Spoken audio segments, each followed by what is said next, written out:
आज तक रेडियो सुनता है सारा जहां। ज्ञान ध्यान।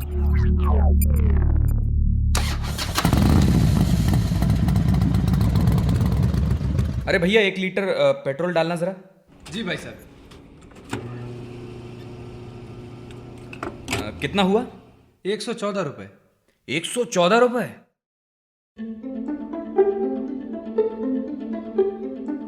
तो इन जनाब के तो होश फाख्ता हो गए पेट्रोल के दाम सुनकर, जो होना ही था।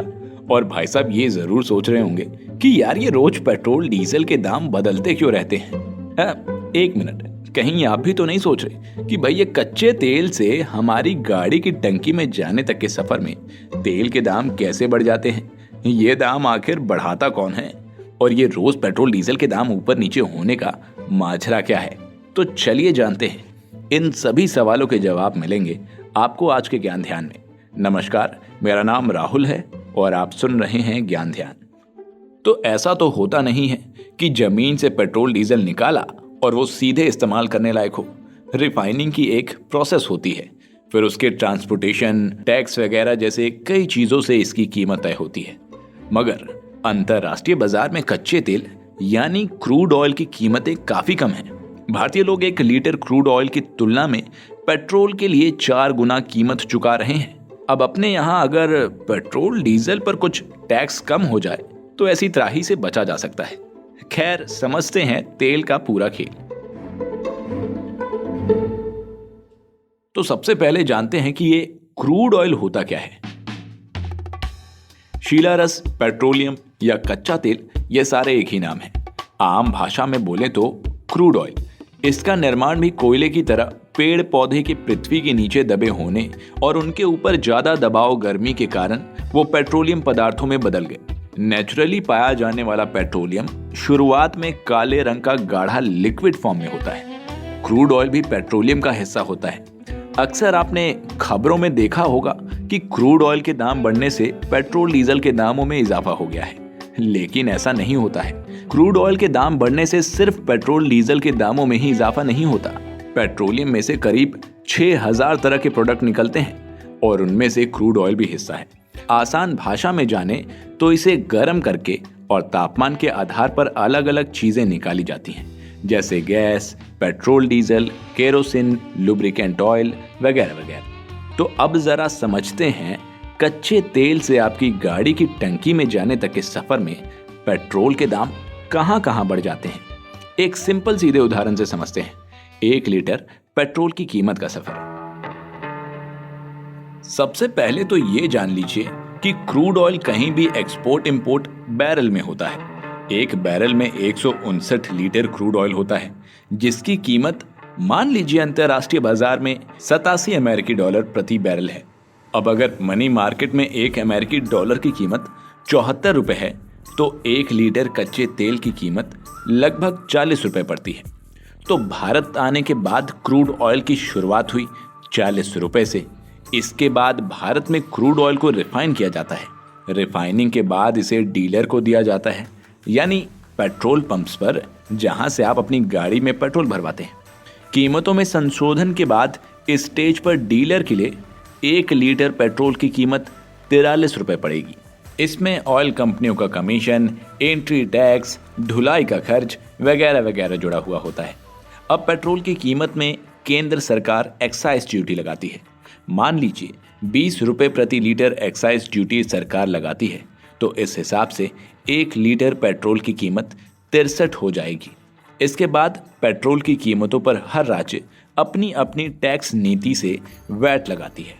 अगर वैट 16 रुपए लगता है तो इस हिसाब से कीमत 79 हो जाएगी।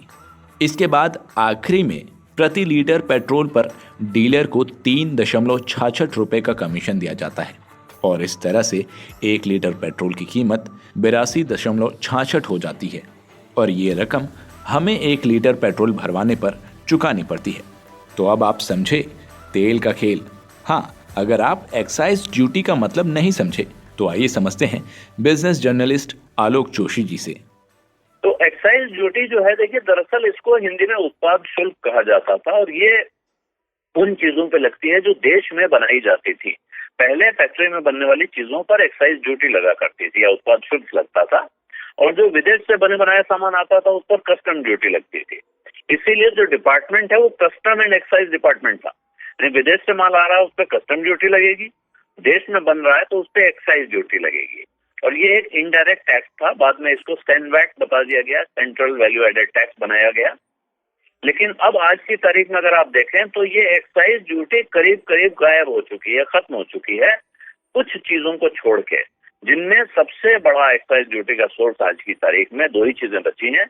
वो है पेट्रोलियम प्रोडक्ट्स, यानी पेट्रोल, डीजल, इसके साथ जुड़ी हुई जो गैस है, तो पेट्रोल के प्रोडक्ट्स और लिकर या शराब, इन दो चीजों पे एक्साइज ड्यूटी अब भी लगी हुई है। और क्योंकि एक्साइज ड्यूटी से और उसके साथ जिस पर एक्साइज ड्यूटी लगी है जीएसटी नहीं लगा है, ऐसी चीजों पर राज्य अपना टैक्स लगा सकते हैं, वो अलग से वैट लगाते हैं। जो चीजें जीएसटी के दायरे में आ गई हैं अब उन पर राज्य अलग से टैक्स नहीं लगा सकते हैं। ये वजह है कि आप बार बार सुनते हैं कि पेट्रोलियम प्रोडक्ट्स और अल्कोहल को जीएसटी के दायरे में लाने का सब तरफ से विरोध हो रहा है, राज्य विरोध कर रहे हैं। क्योंकि एक, इन चीजों पे एक्साइज ड्यूटी और वैट दोनों के रेट काफी ऊंचे हैं, इनसे राज्यों की और केंद्र सरकार की काफी कमाई होती है, और यही वजह है कि वो इनको अपने हाथ से फिलहाल जाने नहीं देना चाहते हैं तब तक जब तक कि जीएसटी से उनकी काफी कमाई न होने लगे। अभी तक जीएसटी से जो वसूली हो रही है, हालांकि रिकॉर्ड वसूली हो चुकी है, इसके बावजूद केंद्र को जो राज्यों को उनके नुकसान की भरपाई करनी थी वो देने में केंद्र को मुश्किल आ रही है। इसलिए भी राज्य हिचक रहे हैं अभी तक इस बात के लिए राजी होने में। लेकिन अगर जीएसटी का कलेक्शन और बढ़ता जाएगा जैसा अभी बढ़ रहा है, तो शायद ये उम्मीद करनी चाहिए कि राज्य कुछ समय के बाद पेट्रोलियम प्रोडक्ट्स पर भी एक्साइज ड्यूटी हटाकर उसको जीएसटी के दायरे में लाने पर, और इसी तरह अल्कोहल को भी हटाकर उसको जीएसटी के दायरे में लाने पर राजी हो जाएंगे। तो ये पेट्रोल की कीमतें तय कहां से होती हैं? दुनिया भर में 160 किस्म के कच्चे तेल का कारोबार होता है। ये उनके थिकनेस से लेकर लिक्विडिटी के स्तर पर निर्भर करता है।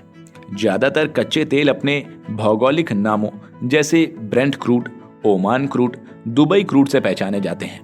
भारत अपनी जरूरत का 80% से ज्यादा कच्चा तेल बाहर से इंपोर्ट करता है, और इस इंपोर्टेड कच्चे तेल का भाव ब्रेंट, ओमान, दुबई के भाव से तय होता है। ऑयल मार्केटिंग कंपनियां और रिफाइनरी इस कच्चे तेल को खरीद कर ले आती हैं और उसे साफ सुथरा करके अलग अलग पेट्रोलियम पदार्थों, पेट्रोल, डीजल जैसे को देश भर में भेजती है।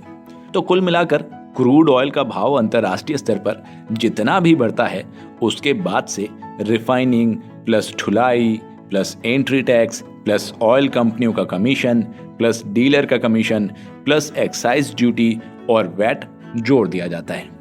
तो ये पेट्रोल का खेल उम्मीद करते हैं आपको समझ में आ गया होगा। कोई और विषय हो जिस पर आप ज्ञान ध्यान चाहते हैं या आप हमसे कुछ कहना चाहते हो, कोई सलाह, सुझाव या शिकायत हो तो हमें लिख भेजिए radio@aajtak.com पर। यह हमारा ईमेल पता है। आप आज तक रेडियो के फेसबुक और ट्विटर पर भी अपना कीमती फीडबैक भेज सकते हैं। इसके अलावा आप हमारा ये podcast Hubhopper, Google podcast, Apple podcast, Spotify, Jio Saavn, Pocket Caster जैसे प्लेटफॉर्म्स पर भी सुन सकते हैं।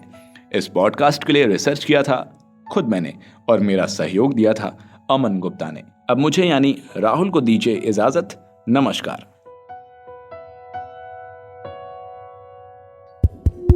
अपार हर्ष के साथ सभी सुनने वालों को सूचित किया जाता है कि वॉइस नोट में, आवाज में अपना रिएक्शन भेजना चाहते हैं, और वो आसान भी है, बस बटन दबाइए भेजिए। तो नंबर है, लिख लीजिए कि 99-533-233-03। जो लोग दूरदर्शन के अभ्यस्त हैं उनके लिए मैं पढ़ दूं इसको, 99-533-233-03। गुमशुदा तलाश के लेकिन ठीक है, इसमें मतलब 3 ताल का जो नंबर आपने बताया है उसमें 5 बार 3 आया है, तो याद तो बाकी 5 ही करने हैं। हाँ तीन की भरमार है इसमें। हाँ, 3 ताल में 3 की भरमार होनी भी चाहिए।